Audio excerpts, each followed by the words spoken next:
This podcast is brought to you with the kind support of Harbour View Equity Partners. Harbour View Equity Partners is a global investment firm focused on opportunities in the entertainment and media space. Founded by Charisse Clark-Soares, Harbour View is a long-term investor in content with an industrial platform built to protect, optimize, and enhance the legacy of premium IP. With a vision of becoming a true stakeholder in the global value of content, Harbour View believes creators deserve a seat at the table creatively and economically, owning their narrative and maximizing value for all. In celebration of our partnership with Harbour View Equity Partners, we have chosen a separate piece of music for each podcast in Series 1. We hope you enjoy it.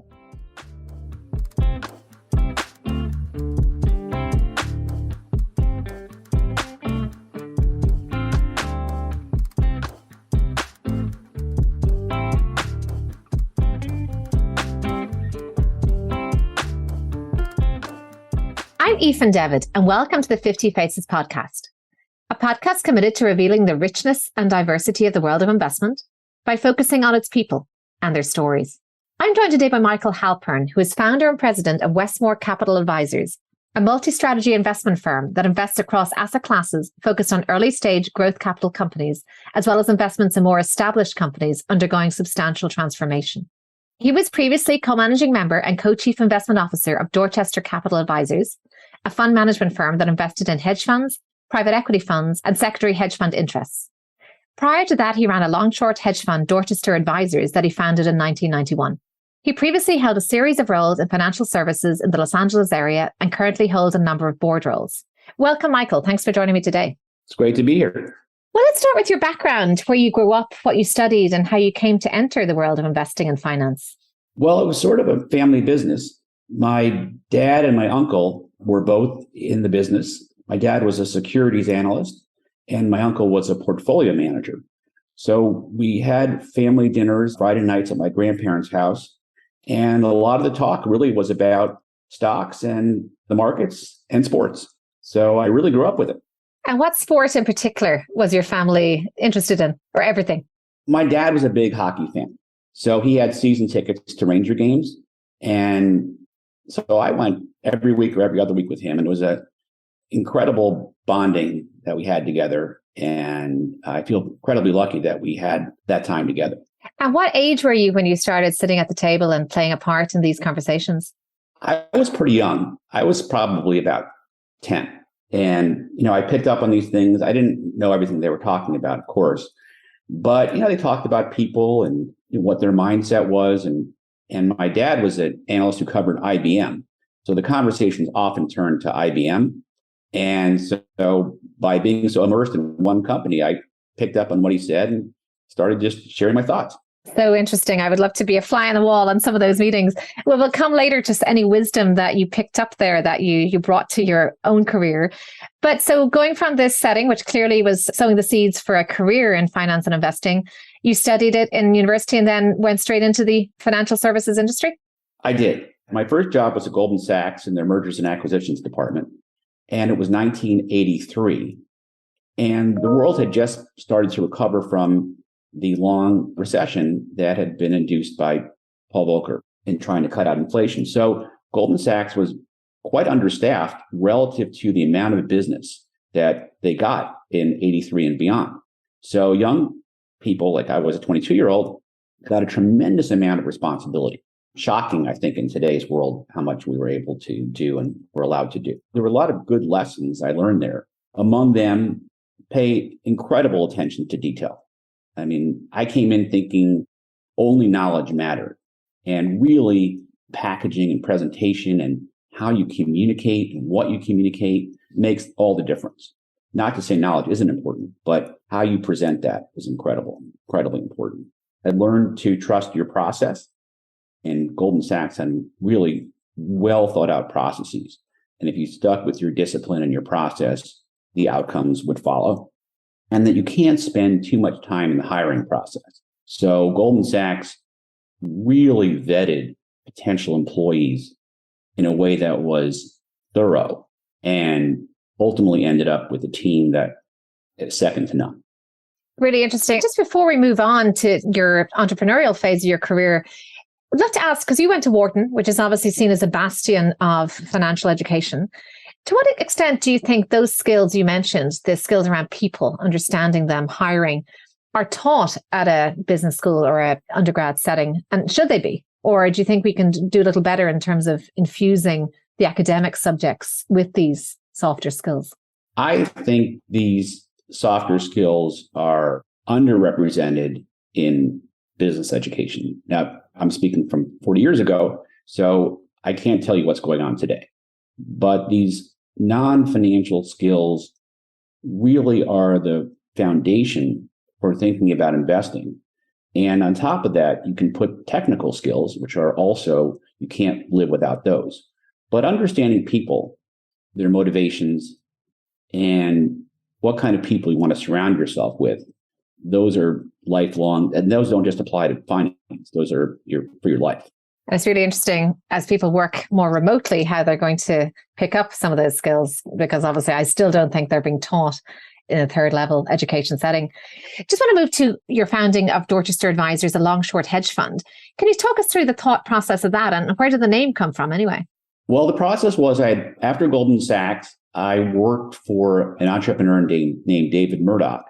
And I worked both on picking public stocks and public securities for him, as well as doing private equity deals and helping his publicly traded companies, the Dole Food Company and FlexiVan, do internal acquisitions, and as well as corporate finance activities.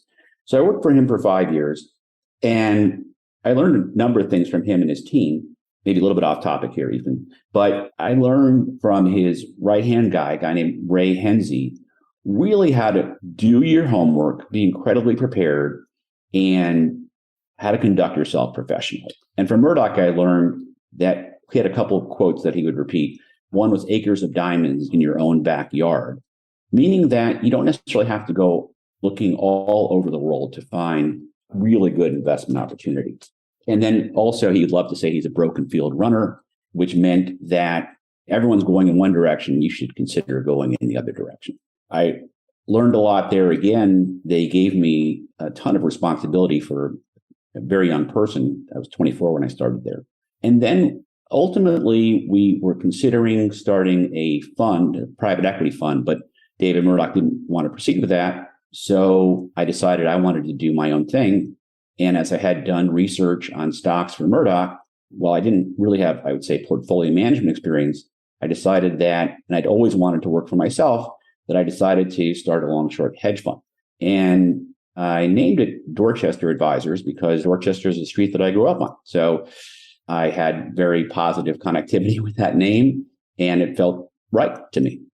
It's really interesting because I'd love to talk about what that sort of backdrop was for launching a long-short hedge fund when you did, because clearly so much has changed, say, from the early 90s to the sort of setting up a long-short hedge fund today.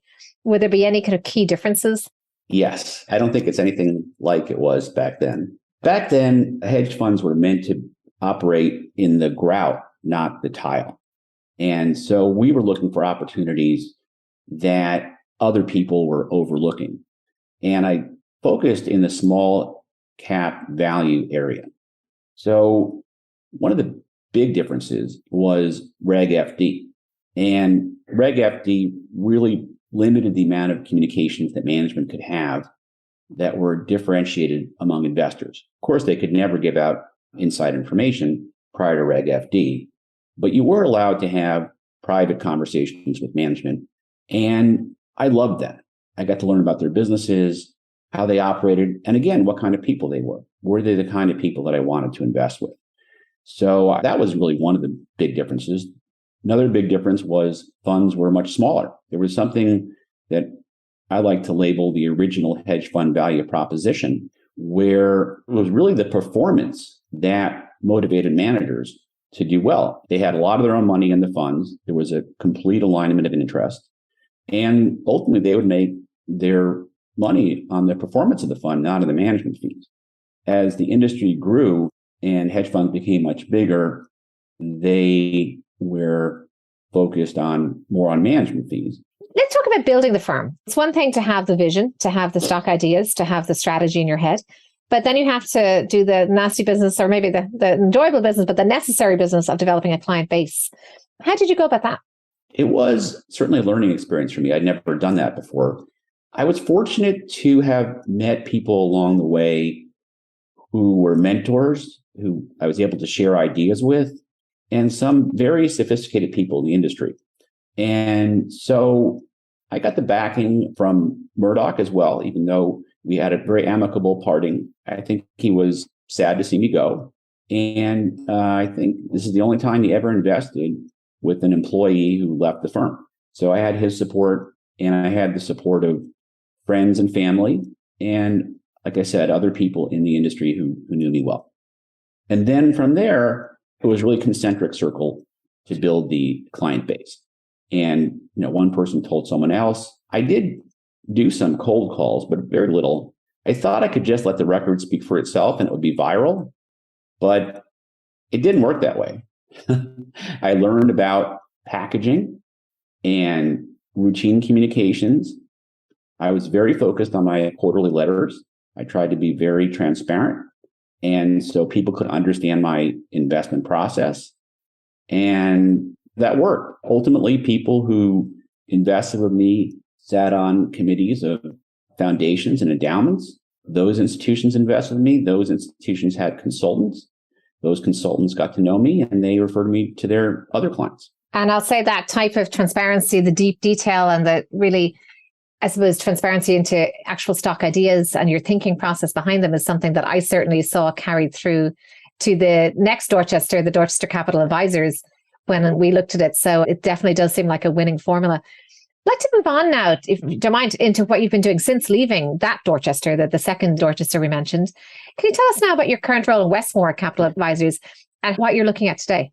Well, I'm looking across investment classes. I have investments in sort of all the usual suspects: stocks and bonds, real estate, hedge funds, private equity funds, growth capital funds. And again, I'm looking for the same characteristics in the managers of those funds as I did in the hedge funds that I was investing in, and as I did in the securities I invested in. And high quality people, strong work ethic, intellectual honesty, discipline, good communicators, and true leaders of organizations and teams. A quote I like to think about is, if you want to go fast, go alone. But if you want to go far, go together. The people who run these firms and companies really think they want to take their teams together and they want to go far. So in addition to managing the stock portfolio, I have really taken an interest in investing directly in companies. And some of those are co-invests with some of the funds that I invest in. But the area that I enjoy the most is investing directly in growth capital companies or more mature companies going through transformation. So I would definitely love to hear some examples of what transformation interests you. And also, what skills do you think you bring to this? Given you've had a long career, both as an allocator into other funds and as a hedge fund manager yourself, what have you learned that influences how you look at these other investments now at Westmore? Well, I look for many of the same traits I looked for in hedge fund managers and in CEOs of companies. Again, I look for passion, discipline, strong relationships really matter. Do people who know you, who know the manager or the investor, are they coming along with you? Because they're going to know you better than I do. So that's something that's really important to me. Are the people who know you better than I do, are they confident in you and what you're doing?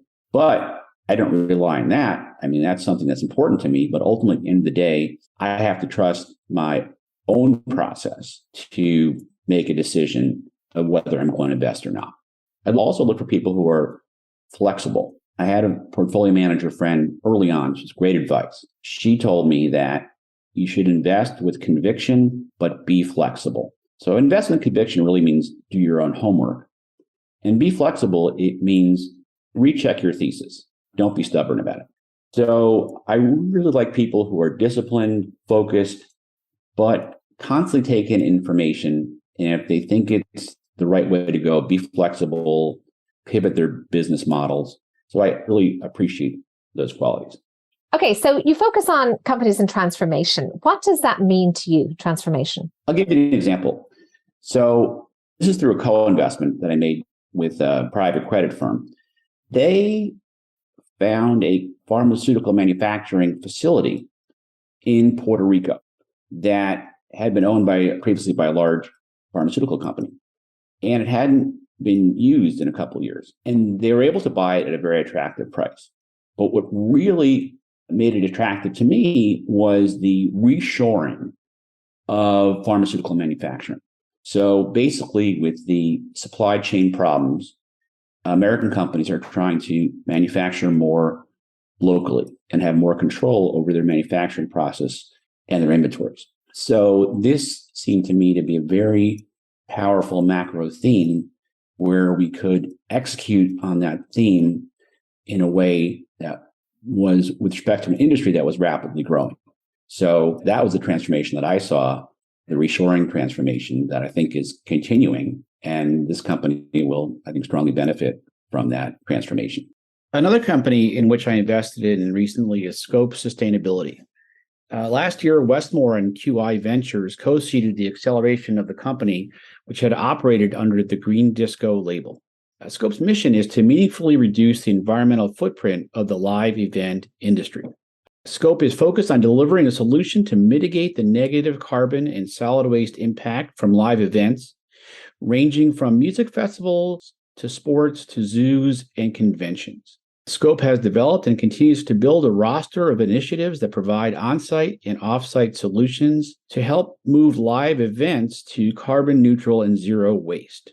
After consultation with the event and its sponsors, Scope develops a plan, creates a portfolio of vendors for the event, and then oversees the execution of the plan.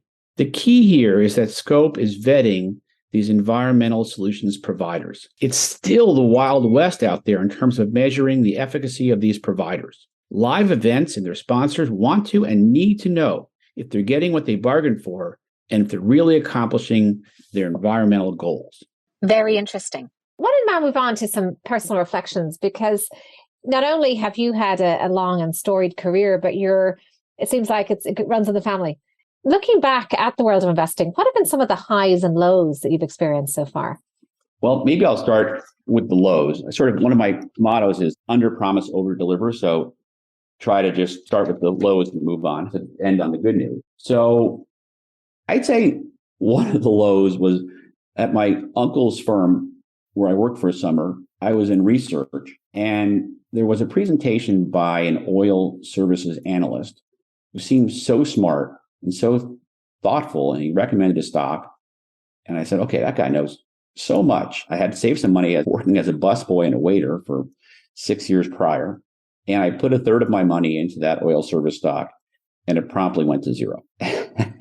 So that was a very painful lesson, but it taught me that I have to take responsibility for my own investments. I have to do my own work.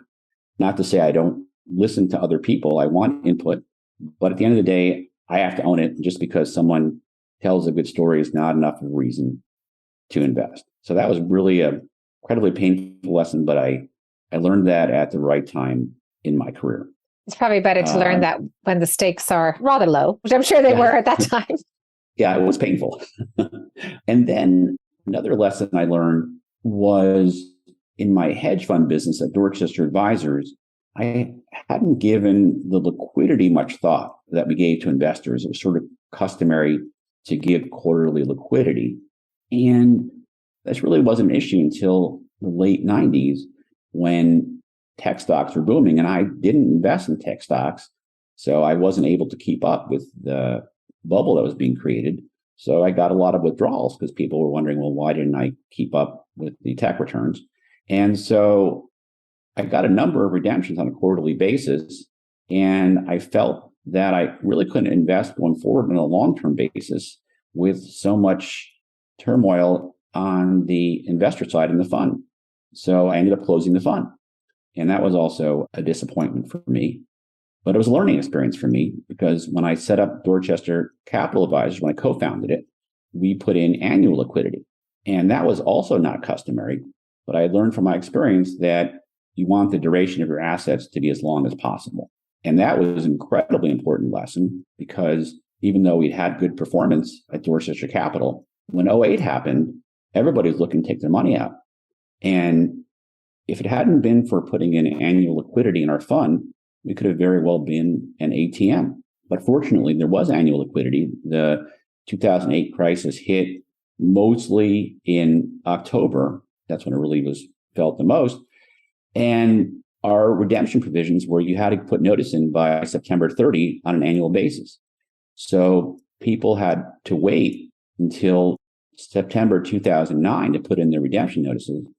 And by then, we had basically almost fully recovered from our losses in '08. So our clients stuck around. They saw that we had the staying power and that we were able to recover. So if it hadn't been for that issue in my hedge fund, I think we could have been an ATM and wouldn't have had our business post '08. So then on the highs, I would say hiring people at Dorchester Advisors and Dorchester Capital, and wonderful people, and seeing them succeed in their careers has been immensely satisfying. And just to see them grow, and I'm still in touch with many of them, and that's really fulfilling to me. Another high, I would say, is having some of the most sophisticated investors in the world invest with me. It's really a incredible compliment that I've been paid by those people.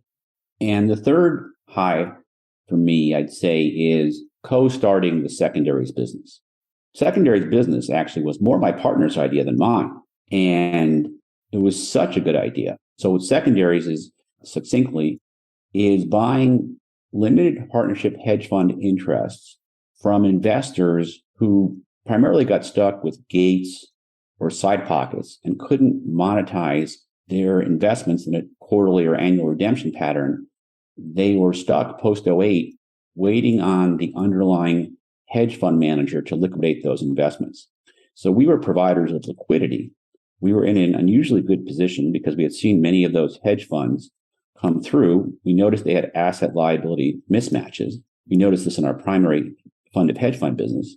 So we had seen those managers, and then we had a very talented investment team who could migrate towards doing diligence on the underlying assets and those illiquid aspects of hedge funds. So we were in a position of information asymmetry. We were one of the few providers of liquidity in this marketplace, and we had a very powerful sourcing network. So that all led to creation of a new business where we were able to develop a different kind of capital base that had a longer term orientation. So we were able to get capital with a more like a private equity structure, committed capital. So we could have a longer term horizon because these underlying illiquid hedge fund interests took time to pay off. That was really a highlight of basically founding a whole new asset class, hedge fund secondaries, really being the first significant one in this asset class. And it yielded incredible results. And I think a hallmark of that is complexity as well. At the time, and probably still, the secondaries asset class has more complexity than elsewhere. And I've always seen Dorchester as having quite a thoughtful approach to that. So I suppose that was quite satisfying too. Yeah, absolutely. I mean, there was immense complexity. The underlying assets in these hedge funds that were liquid ranged from real estate to private equity to Lehman claims. And we had to have an ability and a team that could analyze those and come up with fairly good estimates about how those assets would play out, what we'd get for them, and when they'd get paid out. So it required a lot of complexity. It was very complex and required a very capable research team, which we had. And I'd like to say that business is really for adults only. In what sense? It means that really you have to bring to the table like everything that we brought, sourcing network, having seen these managers come through before, and then really being able to go asset by asset and come up with a reasonable estimate of future cash flows. And then the other complex part is the operational part, just actually executing the transactions, having the back office to do that. So it really required unique resources to be able to do this in a way that was disciplined and thoughtful, and where we had a reasonably good understanding of the outcomes. Generally, we're not properly compensated for complexity, but there are situations where it does make sense to wade into complexity if you have the requisite skills to understand what you're getting into and that you're properly compensated for the complexity and the potential illiquidity. It's interesting because I think in recent years when returns were low, there was a discussion of the complexity premium, but it sounds like you don't believe that that exists necessarily. Like an illiquidity premium, there's no complexity premium necessarily. Well, I'm not sure people have gotten compensated for their illiquidity either. I mean, in theory, there should be a meaningful compensation for illiquidity. That doesn't necessarily happen all the time. And certainly with complexity, there are more often than not probably situations where the allure of the complexity is where you're not compensated for that shiny new object or the shiny complex object. So generally, I'd stay away from them unless you really understand what the manager is doing and why they have an edge, and if the value proposition of the complexity and the potential risk merit taking the complexity risk. It's really interesting. And not just staying on the personal reflection side. So when you start at 10 years old, sitting, learning from literally the table at which experienced investors discuss ideas, I'm sure you've had many people influence you across your career, and you've already mentioned some. Just recognizing that this is not an exhaustive list, are there any one or two others that you'd like to mention that had an impact on you and how your career took shape? Sure, yeah. So my parents, of course, had a huge impact on my life. And I'd say two things that they instilled in me. One was to believe in myself. And my son's high school has a motto, it's go as you can because you think you can. And I like that. And the second important thing my parents instilled in me was to operate with high integrity and treat people with respect. So those are, I think, two very good life lessons. I had shared with you with a couple comments that David Murdoch and Ray Henze, my other mentor at Pacific Holding Company, had instilled in me. So Howard Marks is someone I've gotten to know over the years. He's also been a mentor. And one of the catchphrases, Howard has many thoughts, of course, but one of them that in particular I like is that you can't predict the future, but you can prepare for it. And I think about that all the time. I mean, am I properly prepared? Do I have, in terms of investing, do I have the positioning I want, with the companies I want? Am I in the asset classes I want to be in? Are there new asset classes I want to be in? And so Howard's been an incredible influence to me. And I've gotten also to know Charlie Munger, and he is the ultimate investor. And so Charlie's instilled in me the importance of taking advantage of a unique opportunity. Secondaries business was a good example of that. But Charlie basically says, when you play poker, you only get a few really good hands. And when you get those really good hands, you have to go all in. Now, all in doesn't mean you put all your money in, but it means you have to have a disproportionately large investment relative to your other investments when those unique, compelling opportunities come along. And Charlie also talks about worldly wisdom, and he's the ultimate polymath. So he is a very good role model for trying to take other disciplines in your life and apply them to your mental models. And I think having those mental models helps me look at new situations and put them through the mental models I've learned from other situations to figure out if it's something I can consider investing in. I love that. The reasoning by analogy is always something that I learned as a lawyer, I guess, and it is useful. One other thing I want to say from Charlie in Berkshire, there are three possible decisions with a potential investment: yes, no, or too hard. And most of mine go in the no and too hard category. Basically, I want to invest in something I only have a very high degree of confidence in, recognizing that they're all still not going to work. I don't believe that. But I think knowing what you're looking for and having the mental models to help you figure out if what you're seeing is what you're looking for helps you be far more efficient in your process. I love that. People are often, I think, ashamed to say something's too hard, which is probably why they pretend it isn't. And certainly complexity, opacity are certainly one of the hallmarks of most of the times I've ever seen a blow up in my career. And it's not as long as yours, but it's getting close. A couple of books I read early on that have been helpful to me are 7 Habits of Highly Effective People by Stephen Covey. And one of his lines I think about all the time is begin with the end in mind. And it's pretty obvious what that means, but not everyone does it. And so you have to know where you're going before you figure out the path how to get there. Now, you may end up in a different place than you were initially going, and you probably will be.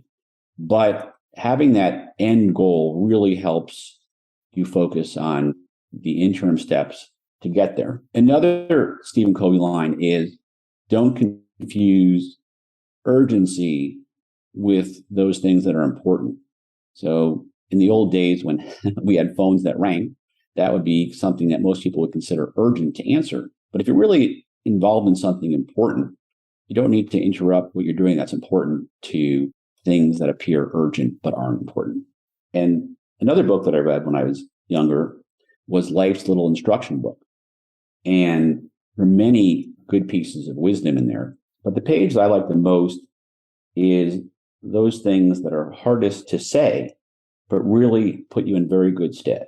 So there are 4 lines that have stuck with me through time and have helped me navigate. And they are, I don't know, I made a mistake, I'm sorry, and I need help. And it's not easy to say these things, but it's immensely helpful. It's been immensely helpful for me to be straightforward and honest. And if I don't know something, I just say I don't know. And I want to learn. Well, I've never heard that list before, but I'm delighted now to be able to capture it in this podcast.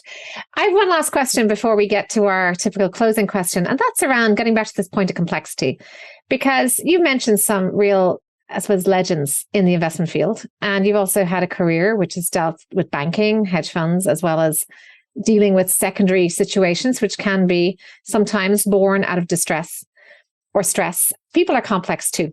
And I suppose not everybody is, people have edges to them that are perhaps good and bad. When you're working with people, how have you learned to work with people, see the good, and accept that not everybody will be universally a great person to work with? And I guess there are some that you just can't work with, but how have you dealt with that complexity in people? That's a great question. I have a high bar for people.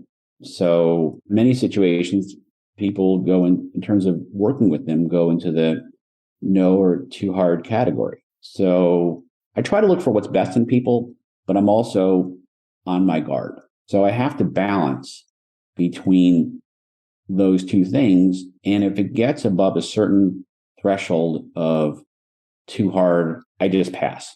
I've always been fortunate to have great people working with me. I've been fortunate to have great investors in my funds, and I've been fortunate to have wonderful mentors in my life. So I just kept the bar very high. People that I invest with, I consider them warriors in the most positive sense of that word. And they are great people. They're passionate. They're great leaders. They're intellectually honest. They have high integrity. They invest alongside with me in what they're doing. So I've mostly looked for what I want in people and who I'm comfortable investing with and being surrounded by. And Howard Marks likes to say his favorite quote from that book, Life's Little Instruction Book, is surround yourself with people smarter than yourself. I love that one too. So I've come across people, I've made mistakes in hiring, and those people were not good for the whole firm. So we needed to let them go because having the right culture and the right people makes coming to work every day fun and interesting. And that's important. One of my mottos is have fun. And if you were to give advice to your younger self, would that be part of it, as long as the many, many other pieces of advice you've thrown in here? Well, I was always pretty good at that. My parents instilled in me that you have to enjoy yourself along the way. There are many pieces of advice I would like to give myself as a younger person. But one that really comes to mind is you do you. And it's so important to be authentic, to be yourself. And that's something I wanted to share. One other thing I think is important is to not take things for granted. Your family, your friends, and especially in my career, the mentors that I had really helped shape me into appreciating what mattered, what I should avoid, and what I should focus on. So I'm very grateful for my family, my friends, and all the mentors who helped shape me in my professional career. Well, thank you so much, Michael. This has been every bit as much a cerebral journey as I was hoping it would be. It has been laden with wisdom, insights, and contributions from some of the great investors that are out there. And I feel really delighted to have gathered some of this wisdom, many of it that was new to me, here in one place. So thanks for coming here and sharing your insights with us. It's been a pleasure, Ethan. Thank you for having me. I'm Ethan Devitt. Thank you for listening to the 50 Faces podcast. If you liked what you heard and would like to tune in to hear more inspiring investors and their personal journeys, please subscribe on Apple Podcasts, wherever you get your podcasts. This podcast is for informational purposes only and should not be construed as investment advice, and all views are personal and should not be attributed to the organizations and affiliations of the host or any guest.